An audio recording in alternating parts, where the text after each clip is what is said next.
بسم اللہ الرحمن الرحیم۔ السلام علیکم۔ نیوز انالیسز کی ایک نئی ایپیسوڈ کے ساتھ میں ہوں سید عارف بہار۔ ناظرین، ابھی دنیا یوکرین کی جنگ کے اثرات اور اس کے جو منفی نتائج ہیں انہیں بھگت رہی ہے، اور کہ ایک نئے محاذ جنگ کو کھولنے کی تیاریاں ہو گئی ہیں، اور وہ محاذ جنگ ایران پر 7 مقامات پر ڈرون حملے کر کے کھول دیا گیا ہے۔ ایران پر ہونے والے ان ڈرون حملوں میں اس کے اہم فوجی اہداف کو نشانہ بنانے کی کوشش کی گئی ہے، جن میں القدس فورس کا ہیڈ کوارٹر، پاسداران انقلاب کا headquarter, oil refineries, drone production factories, Hamadan اور کراج میں واقع ایرانی فوجی بیسز اور اسلحہ ڈپو شامل ہیں۔ یعنی یہ پہلے جو لیئر ہے اسرائیل کی طرف سے ایران پر ڈرون حملوں کی، اس میں 7 اہم اسٹریٹجک مقامات جو ہیں ان کو نشانہ بنایا گیا اصفہان کے علاقے میں۔ اس سے یوں لگتا ہے کہ مشرق وسطیٰ میں اور خلیج میں جس نئی جنگ کا دروازہ کھولنے کی تیاریاں خاصے عرصے سے کی جا رہی تھیں، وہ تقریباً کھول دیا گیا ہے۔ کئی برسوں سے امریکہ کا جو جنگ باز طبقہ ہے کہ جسے اپنے ملک میں امن کی بات کرنے والے اور جنگ سے باز رہنے والے رہنما بھی قبول نہیں ہیں، اسی طبقے نے بالآخر کامیابی حاصل کر لی اور امریکہ کو ایک بار پھر دنیا میں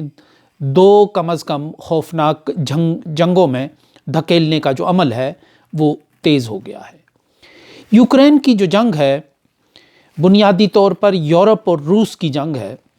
جس میں یوکرین پر بالادستی قائم کرنے کے لیے یہ 2 قوتیں آپس میں دست و گریباں ہیں، لیکن امریکہ اس جنگ میں ایک نادیدہ کردار کے طور پر اور یورپ کو لیڈ کرتا ہوا نظر آ رہا ہے،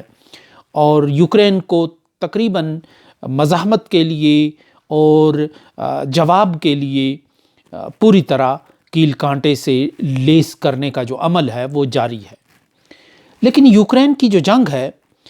وہ یورپ نے تو اپنی بالادستی اور روس کو پیچھے دھکیلنے کے لیے شروع کی تھی، لیکن یوں لگتا ہے کہ اس کے جو اثرات ہیں وہ صرف روس تک ہی محدود نہیں ہیں، اس کے اثرات اب یوکرین اور روس سے آگے نکل کر یورپ کی طرف جا رہے ہیں۔ اس کا ایک ثبوت برطانیہ کی معیشت پر طاری ہونے والا ایک لرزہ ہے۔ برطانیہ میں کل ہی میری لندن میں بات ہو رہی تھی تو مجھے بتایا گیا کہ پہلی بار برطانیہ میں جو توانائی کا بحران ہے وہ دروازے پر دستک دے رہا ہے۔ جس ملک میں بجلی جانے کا اور لوڈ شیڈنگ کا کوئی تصور نہیں ہوتا تھا، اس میں لوڈ شیڈنگ کی باتیں ہونے لگی ہیں، کیونکہ جو یوکرین کا بحران ہے، روس نے تیل کی جو رسد ہے وہ روک دی ہے اور قیمتیں بڑھا دی ہیں۔ لوڈ شیڈنگ تو شاید برطانیہ میں ابھی نہ ہو سکے، لیکن بہرحال ایک ذہن سازی کا عمل وہاں شروع ہو گیا ہے۔ لوگوں کو اب بجلی کے کم استعمال کی اور احتیاط سے استعمال کی ترغیب دی جانے لگی ہے، اور انسینٹیوز دیے جا رہے ہیں کہ اگر اتنے سے اتنے بجے آپ بجلی کم استعمال کریں گے تو آپ کو بجلی پر اتنی چھوٹ دی جائے گی۔ گویا کہ اب ایک ذہن سازی کا عمل شروع ہو گیا ہے کہ بجلی بڑی اہم ہے اور اس کی شارٹیج بھی ہو سکتی ہے، اس کا بحران بھی پیدا ہو سکتا ہے، اور کوئی ایسا مرحلہ بھی آ سکتا ہے کہ جب آپ کو بالکل ہی یعنی لوڈ شیڈنگ کو ذہنی اور عملی طور پر قبول کرنا پڑے۔ یہ تقریباً 80 کی دہائی کا وہ زمانہ ہے جنرل ضیاء الحق کا، جب پاکستان میں یہ عمل شروع ہوا تھا، اور اس وقت اخبارات نے اسے لوڈ شیڈنگ کی بجائے لوڈ شیئرنگ کا رکھا تھا کہ لوڈ میں شراکت کی جائے، دباؤ میں جو لوگ جو ہیں وہ اس میں شرکت کریں، حکومت کا ہاتھ بٹائیں۔ تو ایک ذہن سازی ہو رہی تھی۔ اس کے بعد پھر ایک ایسا قیامت خیز قسم کا عمل شروع ہوا لوڈ شیڈنگ کا کہ خدا کی پناہ۔ تو برطانیہ جیسے ملک میں جن کی معیشت لرز بھی رہی ہے اور وہاں اب ایک نئے تصورات پیدا ہو رہے ہیں، یعنی بحران کے جو اثرات ہیں وہ اس ملک کو بھی اپنی لپیٹ میں لے رہے ہیں کہ جہاں ایک خوشحال ملک تھا، ویلفیئر اسٹیٹ تھی، اور جہاں ان باتوں کا کوئی تصور نہیں تھا کہ بجلی کبھی جائے گی اور کبھی لوڈ شیڈنگ ہوگی، کبھی رنگوں اور روشنیوں کی اس دنیا میں اندھیرے بھی لوٹ آئیں گے۔ یہ تو یوکرین کی جنگ کے اثرات ہیں، لیکن اس کے ساتھ ہی اگر ایران میں ایک جنگ شروع ہوتی ہے جس کا پوری طرح ماحول کئی برس سے بنایا جا رہا تھا اور پاکستان کو اس میں گھسیٹنے کی کوشش کی جا رہی تھی۔ یوکرین کی جنگ میں پاکستان کوئی فریق نہیں تھا، نہ اس کا جغرافیہ ملتا تھا، نہ اس کی سرحد ملتی تھی، نہ اس کا کوئی مذہبی معاملہ تھا، نہ کوئی اور سینسٹیوٹی تھی اس جنگ سے، لیکن اس جنگ کے اثرات پاکستان پر بھی پڑے، پاکستان کی معیشت پر بھی پڑے اور پاکستان کی سیاست پر بھی پڑے، کیونکہ یوکرین کی جنگ شروع ہونے والے دن عمران خان کی ماسکو میں جو موجودگی ہے اس کو پسند نہیں کیا گیا بین الاقوامی طور پہ، اور امریکہ نے اس کو اپنی انا کے ساتھ ایک اٹکیلیاں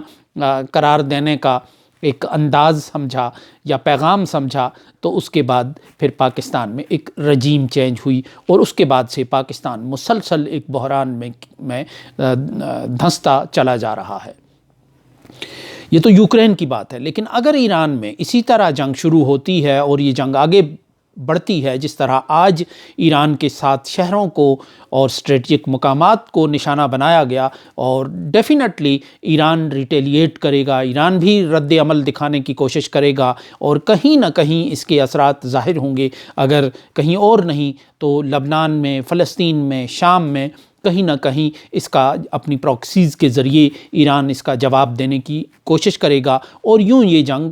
پھیلتی چلی جائے گی۔ کیونکہ کہا یہ گیا ہے کہ جو اسرائیل کا جو اخبار ہے ہیریٹس، وہ لکھتا ہے کہ ایران اپنے میزائلوں کے ذریعے اور اپنی ڈرون ٹیکنالوجی، ایک تو وہ ڈرون ٹیکنالوجی روس کو دے رہا ہے اور روس اس کو یوکرین میں استعمال کر رہا ہے، پھر وہ اپنے میزائلوں کے ذریعے خلیجی ملکوں پر ایک دھاک بٹھا رہا ہے، اور ظاہر ہے خلیجی ملکوں میں سب سے جو اہم ہے مشرق وسطیٰ میں وہ اسرائیل ہے کہ جس کے ساتھ ایران کا ایک پیچا پھنس گیا ہے، لڑ رہا ہے وہ، اور پھر اسرائیل جو ہے اپنے اس خوف میں خلیج کے دوسرے ملکوں کو، جن میں متحدہ عرب امارات، سعودی عرب اور دوسرے ممالک شامل ہیں، ان کو بھی شریک کرتا جا رہا ہے۔ تو پاکستان کے ساتھ ایران کی سرحد ملتی ہے، پاکستان کے لوگوں کے ساتھ ایران کے جو لوگ ہیں ان کے مذہبی اعتقادات اور عقائد ملتے ہیں، اور شاید یہی وجہ ہے کہ پاکستان نے ہمیشہ ایران کے خلاف کسی بھی گھیراؤ میں عملی طور پر شریک ہونے سے انکار کیا ہے۔ طالبان کے خلاف یا افغانستان کے خلاف پاکستان نے اپنا کندھا بخوشی پیش کیا مشرف کے دور میں، اور اب شاید دوبارہ یہ کندھا پیش کیا جا چکا ہے، لیکن ایران کے خلاف پاکستان میں کندھا پیش کرنے کی روایت جو ہے وہ اوپنلی نہیں رہی، اور پاکستان نے ہمیشہ اس کی مزاحمت کی ہے، اور بلکہ یہ بھی کہا گیا کہ محمد بن سلمان نے